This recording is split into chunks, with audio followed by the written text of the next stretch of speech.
pukul 9.02. Okay, actually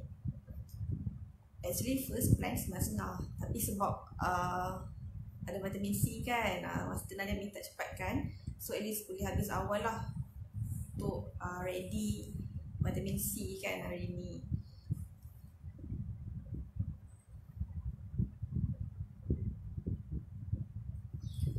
Okay, hari ni sebelum saya mula, Assalamualaikum semua, selamat pagi. Terima kasih kerana spend masa pada pagi ni sekejap untuk tahu ataupun untuk refresh balik lah. Mostly yang dah lama buat Shaklee, lama makan Shaklee, dan mungkin ada yang baru, join, dan mungkin ada yang baru makan dan baru join, baru nak buat bisnes. So ni lebih kepada untuk orang baru lah. Dan contoh kalau macam ada downline baru yang tertanya kenapa kena ambil suplemen, dan sebenarnya topik hari ni dia lebih kepada untuk orang baru yang nak kepastian tentang penting ke ambil suplemen. Dan satu lagi bagi saya lah, penting juga untuk newbie ni lah yang baru join juga, untuk kenal lebih tentang Shaklee ataupun Shaklee difference, ataupun kita yang nak buat bisnes Shaklee, at least kita yakin dengan produk Shaklee. Okay, dan hari ini kita akan pergi kepada kenapa suplemen, kenapa kena ambil suplemen. Okay, sebenarnya suplemen ataupun makanan tambahan, okay, mungkin ada orang yang terfikir yang tak perlulah mengambil makanan tambahan ataupun suplemen sebab dah makan setiap hari.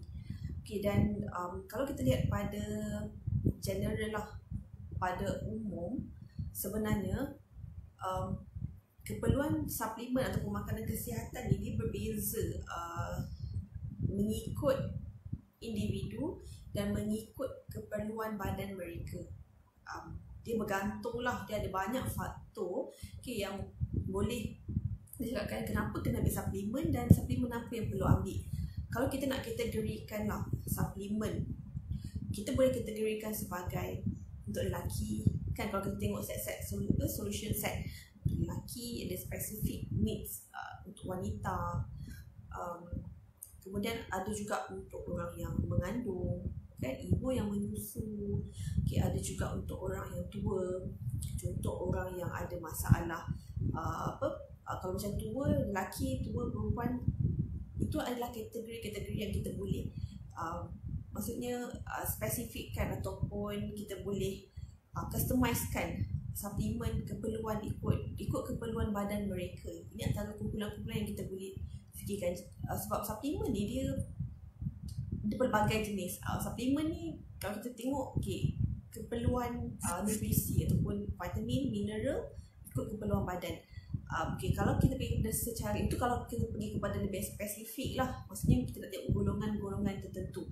Tapi kalau secara amnya ataupun secara umumnya, suplemen ni, kenapa kita perlu ambil suplemen? Dia ada 4 faktor utama lah kenapa kena ambil suplemen. Yang pertama sekali, berdasarkan pada pemakanan. Pemakanan. Kenapa kita mention pasal pemakanan? Sebab pemakanan ni setiap orang, setiap individu ataupun setiap keluarga tu lah, dia mempunyai cara pemakanan yang berbeza. Mungkin ada orang yang setiap hari sebelum dia tidur dan bangun pagi, dia akan minum segelas susu. Itu habit dia. Maksudnya mungkin dia fikir, aku dah ambil kalsium kot ni, tak payah kot ambil Osteomatrix. Tapi ada individu yang memang dia tak minum susu pun. Contohlah sejak umur 8 tahun dah tak minum susu langsung, atau minum kadang-kadang je. Maksudnya orang yang macam ni, dia tak cukup kalsium dan dia perlukan ambil kalsium. Itu berdasarkan pemakanan lah. Pemakanan, tengok pada pemakanan dia. Dan kalau kita tengok pada rakyat Malaysia lah secara amnya, hanya kalau ikutkan statistik paling terbaru, kalau anda ada pergi kelas SIOB kan dulu, kita ada kami ada mention bahawa dekat Malaysia, di populasi rakyat Malaysia hanya 6% individu yang mengambil buah dan sayur yang cukup setiap hari. Maksudnya yang lain tu dia tak cukup, dia tak cukup ambil buah dan sayur. Dan buah dan sayur ni kita tahulah dia punya dia punya sumber nutrien dia bagi vitamin dan juga mineral. Okay, jadi ini adalah kenapa cakap pasal pemakanan. Sebab rakyat Malaysia sendiri pun, kalau kita lebih fokus kat rakyat Malaysia, bayangkan hampir 94% tak cukup makan buah dan sayur. Jadi kita belum pergi lebih spesifik kalsium. Tak, kita hanya pergi buah sayur je. Tengok general ini pun dah ramai yang tak cukup. Okay, dan bila tak cukup vitamin dan juga mineral, memang akan mendatangkan kesan lah kepada tubuh badan untuk jangka masa yang panjang. Bila tak cukup antioksidan untuk cukup protection, tak cukup certain vitamin, contoh vitamin A yang lebih bagus untuk mata kita, untuk paru-paru kita, tak cukup. So sel pada tempat tersebut dia akan menjadi semakin lemah. So that's why orang cakap kalau mata rabun kan, pakai mata rabun, ambil vitamin A. Sebab pemakanan yang tidak cukup setiap hari yang diambil tu, itu memang normal lah. Dan kalau kita lihat pada tabiat pemakanan juga, kita tengok contoh kalau macam kita buka puasa lah, itu benda yang memang relevan, yang memang semua almost majority rakyat Malaysia kalau makan, contoh buka puasa, contoh ada cendol campur dengan char kway teow ataupun mi kari, ataupun ada orang yang buat roti canai, murtabak. Kita lihat dekat situ sendiri pemakanan yang tidak seimbang. Memang sukar sangat sebenarnya kalau untuk kita betul-betul ikut piramid makanan. Untuk kita memang sangat sarankanlah makan ikut piramid makanan, ikut pinggan yang sihat kan, suku-suku separuh. Tapi sebenarnya kalau hakikat kita cakap logik lah, kat Malaysia ni mostly makan kalori yang tinggi, dan juga dalam kalori yang tinggi tu, contoh dalam murtabak kan, kalori tinggi tapi tak cukup vitamin dan mineral. Ada karbohidrat, ada lemak, ada kolesterol, tapi tak ada vitamin dan tak cukup mineral. Mungkin ada sikit-sikit mineral tapi tak cukup. That's why rakyat Malaysia makan kalori yang tinggi tapi tak cukup vitamin dan mineral dalam pemakanan kita. Dan juga buah dan sayur pun memang sangat ramai yang tak cukup makan buah dan sayur setiap hari. Jadi dekat situ kita dah nampak ada jurang nutrisi dalam badan. So maksudnya bila ada jurang nutrisi, ada vitamin dan mineral yang tak lengkap untuk badan dia buat kerja, untuk buat proses metabolisme badan, dan sebagainya lah, untuk badan tu berfungsi dengan lebih optimum. Okey, seterusnya bercakap tentang pemakanan pula. Even kalau macam buah, dan juga dalam sayur-sayuran, kebanyakan buah dan sayur, bagus kita ambil, tapi hakikatnya dalam masa yang sama, bila kita ambil buah dan sayur tu memang ada racun perosak. Mostly lah, kecuali anda beli yang organik yang memang tak ada fertilizer, yang itu memang bagus lah. Tapi mahal, tak semua orang mampu untuk beli yang betul organik setiap hari kan. Dan buah dan sayur memang akan ada pesticide, herbicide. Dan ini semua adalah salah satu cara untuk protect ataupun melindungi buah dan sayur daripada rosak. Maksudnya ulat dia tahu bila dia makan sayur tu, dia boleh mati. That's why dia tak makan dah lah, sebab dah tahu ada racun. Tapi macam kita ambil benda tu, mungkin kita resistant lah, kita tahan untuk digest bahan kimia yang masuk tu. Tapi hakikatnya kalau untuk long term, kita mengumpulkan toksin dalam badan. Sebab itu kita perlukan nutrisi tambahan, antioksidan. Kadang-kadang kena ambil kita buat detox, kita kena ambil serat yang tinggi untuk buang toksin dalam badan. That's why pentingnya lah pemakanan yang sihat juga sebenarnya untuk benda tu. Bila dah banyak toksin dalam badan, macam everyday kan kita akan buang buang air, kita mengeluarkan juga toksin lah yang terkumpul dalam badan kita. Okay, macam kita berpeluh, kita juga mengeluarkan toksin. Okay, seterusnya bercakap tentang pemakanan juga. Pemakanan sekarang memang kebanyakannya dikawal lah dari segi nutrisi. Contoh macam ikan, kan? Macam ikan contoh lah, sebagai contoh dulu ikan patin dekat sungai yang terbiak, ataupun orang kata patin liar kan. Patin liar orang ambil, tapi susah nak ambil, harga dia pun mahal sangat, dan ramai orang buat sangkar dekat sungai, dekat tebing sungai.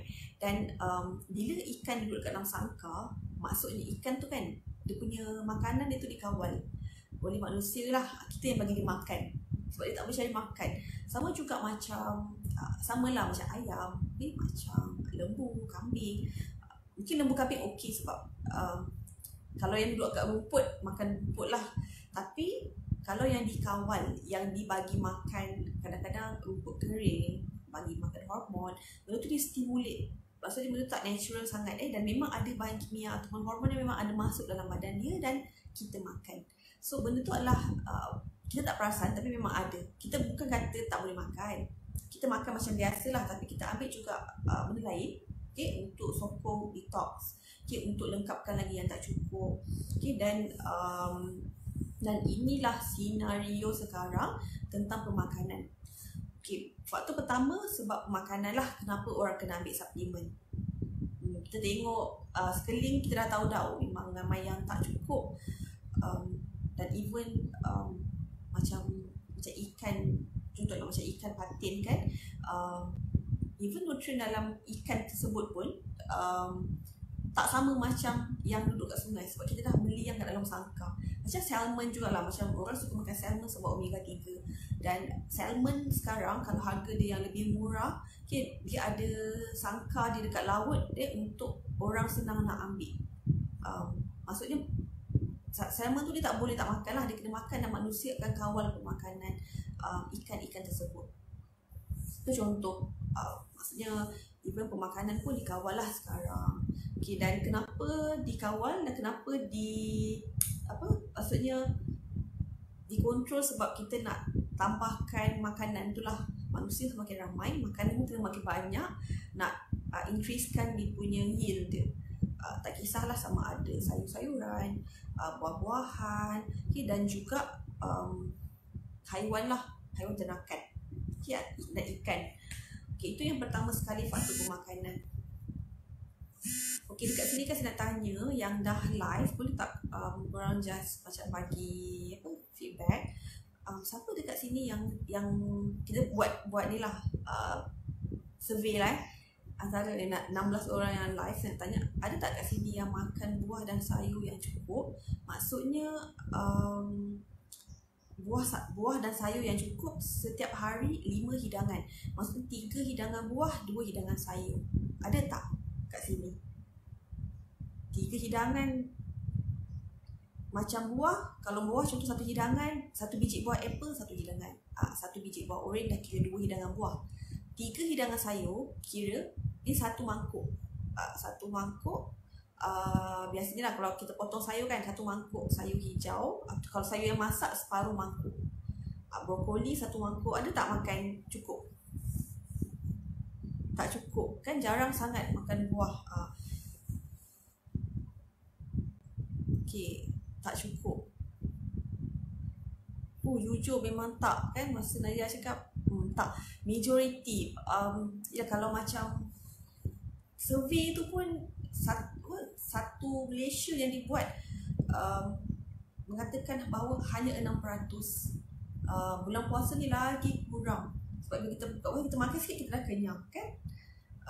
Sebab tu kita perlukan ambil multivitamin. Itu asas lah. Kalau tak cukup makan yang tu, ambil multivitamin dia untuk lengkapkan jurang nutrisi lah yang tak cukup pada badan kita.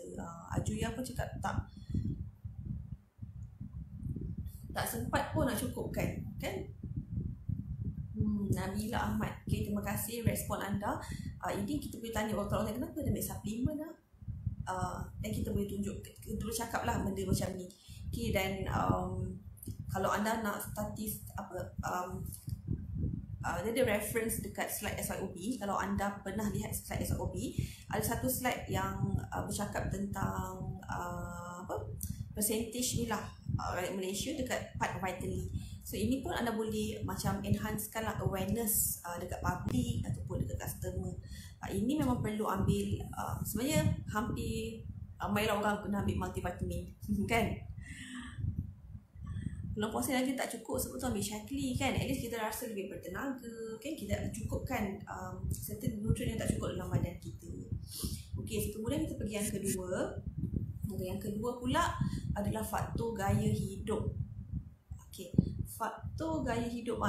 Terima kasih Master Nadia SIOP, start your own business. Okey, sekarang ni faktor gaya hidup.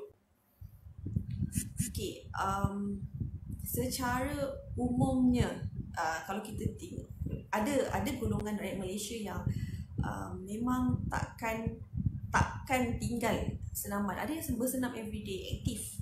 Okay, ada yang bersenam seminggu 2-3 kali, bagus kan. Tapi ada yang dah 5 tahun, dah 7 tahun tak exercise, ada kan. Dan ramai sebenarnya.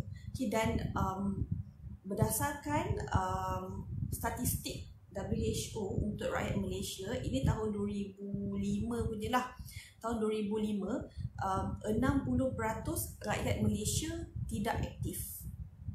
Maksudnya anda bayangkan, 60% tak aktif secara fizikal. Memang ramai. Dan bila kita tak aktif secara fizikal, okay, apa yang berlaku pada badan kita akan menjadi lemah, okay, dan toksin tu yang berkumpul susah nak dikeluarkan. Aktif secara fizikal, ada orang cakap, saya dah mandikan anak 5, mandikan anak 3 hari dah exercise dah tu. Itu bukan bersenam, itu kira satu habit sebenarnya. Okay, dan bila kita melakukan aktiviti fizikal, okay, kita bantu badan kita untuk detox, mengeluarkan peluh, jantung kita lebih kuat, tulang kita lebih mampat, okay, dan otot kita pun lebih lebih firm lah bila kita bersenam. Tapi kalau kita tengok pada sekarang bulan puasa, okay, waktu bulan puasa ni ada yang masih konsisten bersenam dan ada yang susah. Saya jujur cakap, bagi saya bulan puasa agak sukar. Okay, kerja dari rumah, okay, lepas tu memang kena masak kan. Puasa sometimes ada masa yang bulan puasa ni kita rasa macam susah sikit. Okay, tapi kalau boleh sebenarnya terbaik kalau buat exercise ataupun aktiviti fizikal buat petang lah sebelum berbuka. Okey, itu adalah faktor yang kedua lah, gaya hidup. Okay, kemudian gaya hidup bukan sahaja aktif secara fizikal bersenam, tapi juga tidur yang cukup. Okay, rakyat Malaysia, berdasarkan survey ni IKEA tahun 2015, berdasarkan survey yang dibuat, rakyat Malaysia antara negara yang rakyat dia tidur paling pendek sekali. Maksudnya short time period untuk dia tidur lah. Waktu yang paling terbaik untuk kita dewasa tidur adalah lebih kurang 7 jam. 6 jam dah okey. At least 6 jam maksudnya straight lah pada waktu malam. Bukan 3 jam siang, 3 jam malam. Maksudnya the whole night tu, contoh tidur pukul 10 kan, 11, 12, 1, 2, 3, 4 dah bangun lah. So maksudnya itu dah okey. Dia tidur 6 jam, itu adalah yang terbaik.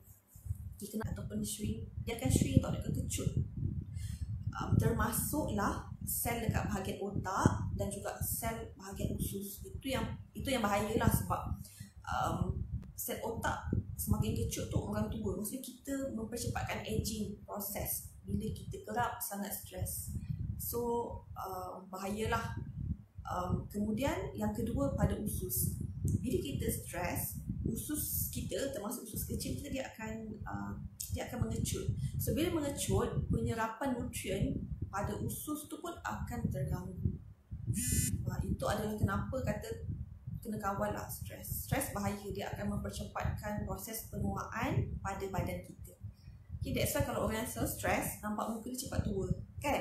Dia beza dengan orang yang positif, dia tahu macam mana nak manage stres. Okay, dan juga yang penting, kadang-kadang kita tak boleh elak langsung. Macam kita nak kaitkan dengan supplement.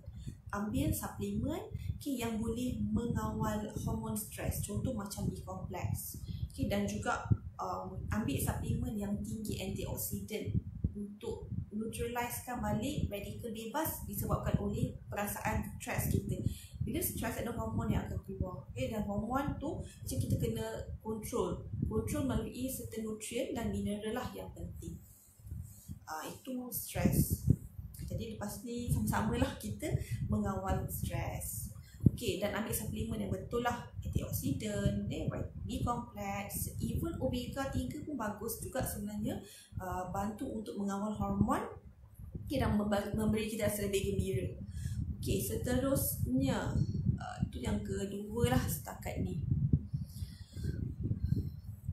Kalau cakap pasal pengecutan sel kan, orang tua mempunyai sel otak yang lebih kecut daripada orang muda. Pengecutan sel. So that's why saya cakap stres tu sebenarnya kita menuakan sel badan kita. Lama orang yang cepat stres nampak tau dia punya fine line lebih cepat nampak, kedutan lebih cepat nampak sebab dia merosakkan juga sel dan juga kolagen. Itu yang berlaku lah untuk long term. Seterusnya yang ketiga. Yang ketiga ni adalah faktor kepada faktor penyakit. Bercakap tentang penyakit ni ada macam-macam jenis penyakit, dan kalau kita nak recommend suplemen, suplemen ni bukan dia untuk merawat lah, tapi lebih kepada untuk menyokong kesihatan, memberi tenaga, memberi perlindungan kepada sel-sel kita yang sihat lagi. Dan mungkin untuk repair certain sel yang dah lemah. Dan bercakap tentang sebelum pergi ke penyakit, sebenarnya jangka hayat, bercakap tentang jangka hayat. Jangka hayat manusia semakin lama semakin meningkat. Dekat sini, saya letak slide dekat sini, pada tahun 2005 nampak dia punya peningkatan dari segi umur. Maksudnya makin lama orang hidup makin panjang. Bila dia hidup makin panjang, maksudnya kenapa hidup panjang? Hidup panjang sebab sekarang ni ada banyak ubat-ubatan. Kalau orang tu sakit, dia boleh tahan lagi, dia boleh ambil certain treatment dia untuk memanjangkan usia. Tapi sebenarnya kita nakkan kualiti kehidupan lah. Biarlah 10 tahun terakhir kalau boleh lah kita nak sama macam sekarang, kita nak sihat. Dan ini yang ramai orang perlukan. Maksudnya dia nak hidup panjang tapi dia nak sihat juga. Dan kalau boleh kita kena elakkan lah. Kalau kita yang memang dah sihat, kita kena elakkan daripada mendapat penyakit-penyakit kronik, especially 3 serangkai kan, dan jantung lah, kencing manis, darah tinggi.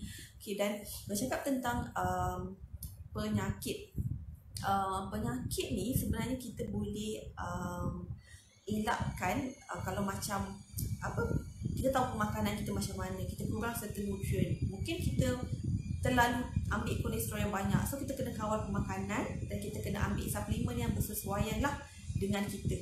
Maksudnya boleh ambil omega 3, phytocol, ambil polyphenol, untuk protect kita daripada masalah kesihatan lah. Dan bercakap tentang penyakit yang paling still lagi top killer dekat Malaysia adalah penyakit jantung. Penyakit jantung ni adalah penyakit yang memang akan maksudnya dia punya orang yang dia attack golongan adalah lelaki yang lebih tinggi lah risiko. Kenapa perempuan tak? Perempuan dia akan ada risiko yang sama tinggi bila dia dah hampir menopause. Bila dah start pre-menopause, hormon dah tak stabil, dan bila hormon estrogen perempuan dia drop, dia mempunyai risiko risiko penyakit jantung yang sama, maksudnya risiko dengan lelaki. Lelaki memang lebih tinggi lah dia punya risiko untuk penyakit jantung. Dan bercakap tentang sakit jantung, sakit jantung ni kita boleh kaitkan dengan kolesterol, kan, bila kolesterol tinggi, tekanan darah yang tinggi, dan juga kalau untuk wanita ni biasanya masalah yang akan dialami berkaitan dengan jantung, dengan darah, kolesterol adalah stroke. Kebanyakan wanita dia akan dapat stroke pada usia dah menopause. Ramai yang dah macam tu. Sebabnya waktu muda dia stres, dia tak berapa sihat, tapi dia masih okey, dia belum attack lagi sebab dia ada estrogen. Tapi once dah menopause, dia akan attack stroke dia. Ramailah yang ada masalah macam tu. Jadi even wanita, walaupun risiko kita tak tinggi, tapi kita still kena jagalah makanan, stress level, ambil suplemen yang membantulah untuk sihatkan kolesterol, sabut darah dan juga jantung. Sama jugalah untuk lelaki. Saya pernah buat satu kelas Telegram, saya tak ingat dengan grup mana, ada seorang tu ada share dia kerja, dia ataupun kawan dia lah, saya tak ingat, dia ataupun kawan dia kerja dekat rumah mayat tau, dekat hospital rumah mayat. Dan dia kata dia jaga rumah mayat, memang ramai, kebanyakan yang meninggal majoriti sebab sakit jantung, dan kebanyakannya lelaki. Itu memang maksudnya ramai. Itu memang sebab tu saya cakap top killer kan. Kalau tengok statistik kematian, still lagi jantung. Daripada 4 kematian, 1 kematian adalah disebabkan oleh jantung. Ratio dia lah 1 daripada 4 number lah untuk orang yang meninggal. Ini risiko jantung. Jadi kalau kita tahu sebagai lelaki, kita kena jaga kesihatan jantung. Kalau kita tahu kita ada contohnya kita tahu kita punya tahap tekanan tinggi, masalah kolesterol, wanita jaga daripada muda lah supaya kita sentiasa sihat. Okey, kemudian yang kedua, kencing manis. Kencing manis ni ramai lah yang ada. Even sekarang ni saya pernah terbaca budak umur 5 tahun kot, 3 tahun, muda sangat dah ada kencing manis.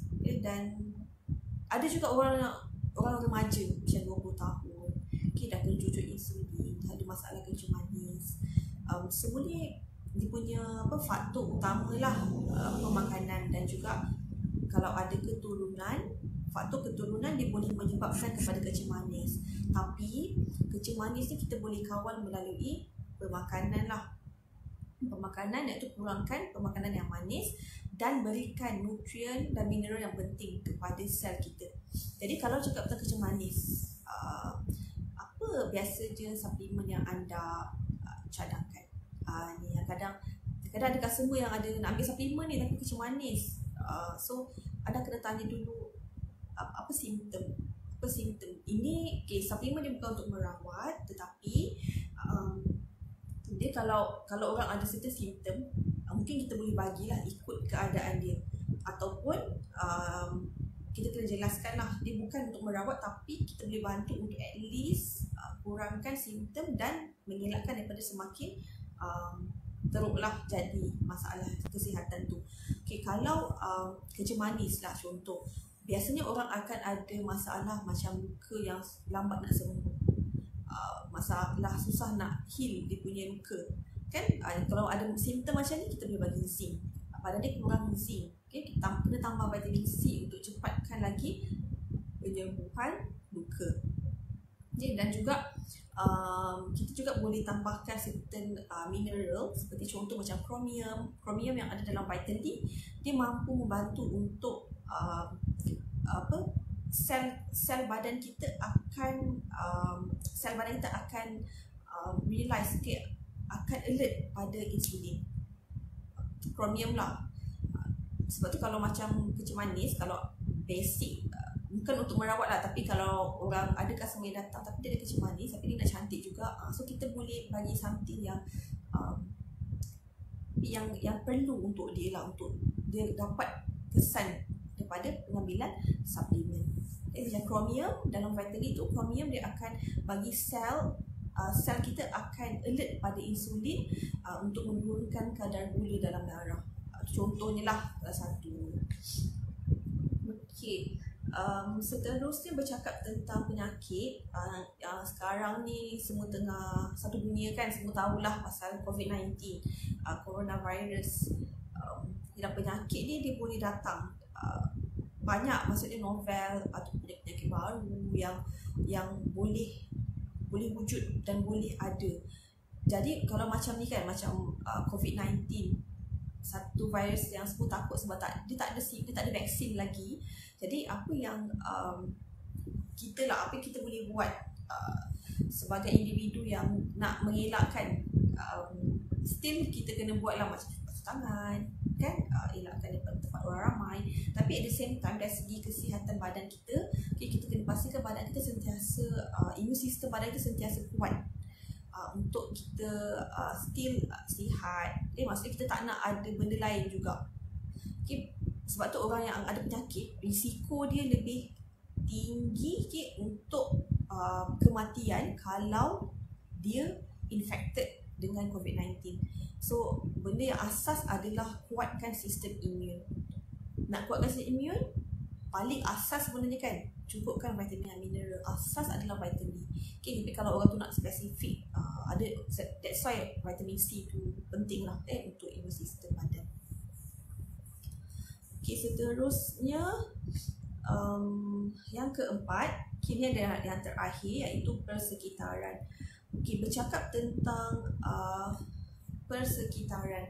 Persekitaran kita ni sebenarnya, kalau kita tengok dekat luar lah, kalau relevannya kan, bila waktu PKP rasa udara lebih bersih, alhamdulillah lah rasa. Tapi nanti kalau dah okey balik, kilang semua dah beroperasi, kereta motor dah keluar ramai, actually kan kita punya udara dia akan back to yang dululah, yang banyak karbon dekat luar. Dan kita tak boleh, bila kita keluar, kita tak boleh nak tapis hidung kita, udara yang masuk dalam badan dia, udara yang masuk dalam paru-paru, lepas tu daripada paru-paru dia akan pergi kepada salur darah. Itu adalah maksudnya persekitaran yang dekat luar yang kita tak susah nak kawal. Cuba anda bayangkan waktu jerebu dulu. Waktu jerebu ramai orang yang sakit. Kenapa?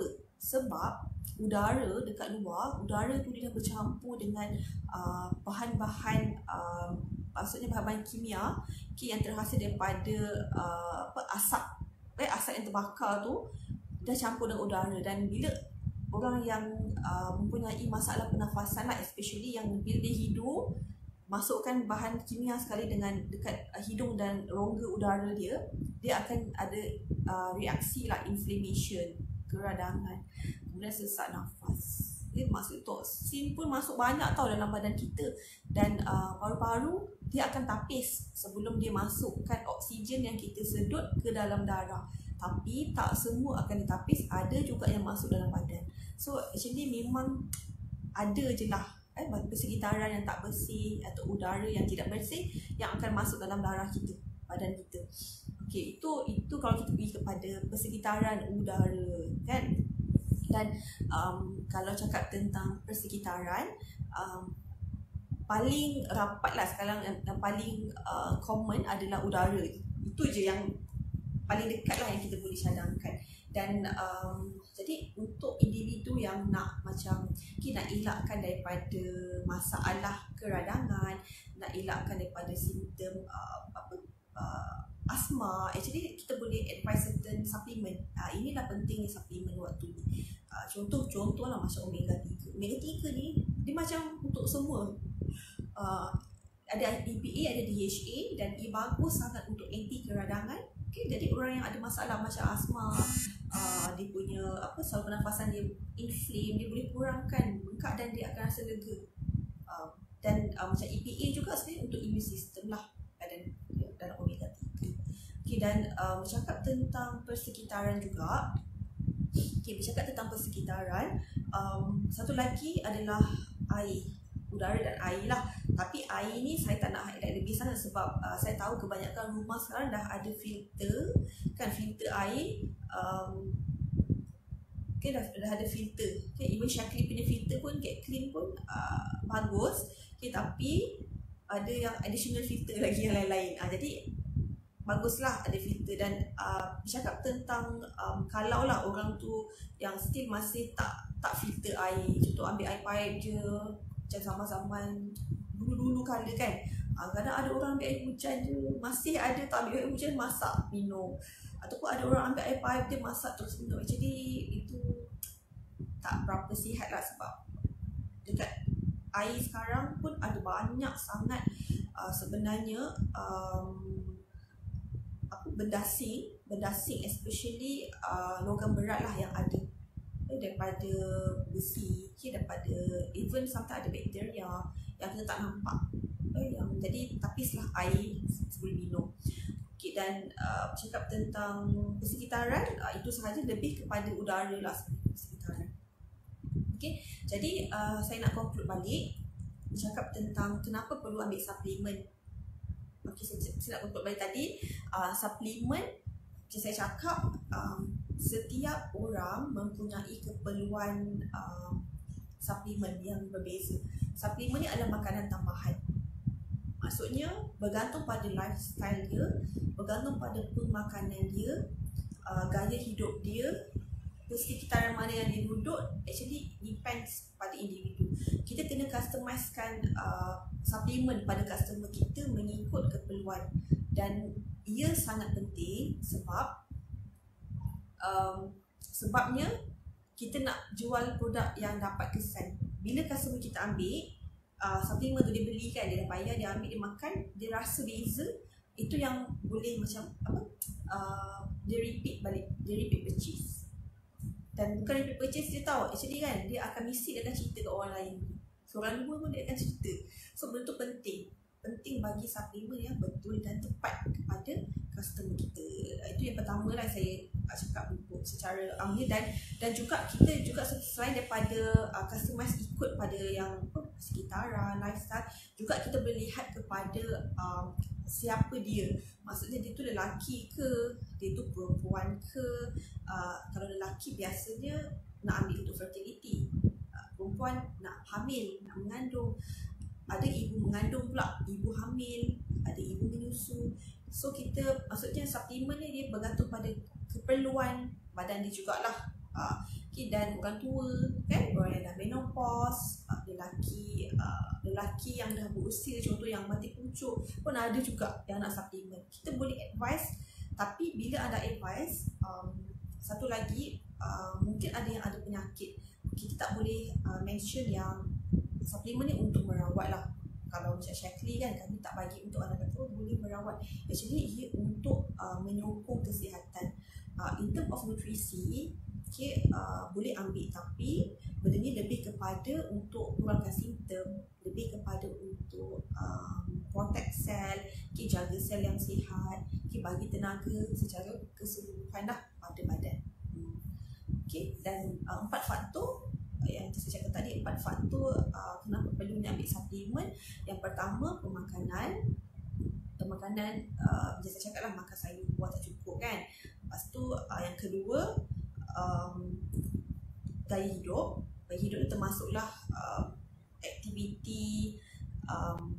aktiviti fizikal dan juga tidur yang cukup, stres kan, itu adalah lifestyle. Actually lifestyle pun dia macam sama penting dengan pemakanan. Dia macam contribute percentage yang tinggi untuk orang tu ambil suplemen kan. Sebab benda tu juga menyebabkan pada penyakit. Kemudian yang ketiga pula adalah yang kedua gaya hidup. Yang ketiga penyakit. Penyakit semakin banyak dan kita nak cuba elakkan lah. Dan mungkin kita boleh kurangkan simptom. Dan yang keempat, berdasarkan persekitaran. Itu adalah faktor-faktor dia lah. Setakat ini ada soalan tak? Saya kena habiskan mungkin awal sikit lah. 5 minit saya buka, 7 minit lah saya buka untuk soalan kalau ada lah. Ataupun kalau you all nak share anything, 9.50 saya stop sebab semua nak get ready kan. Ada soalan?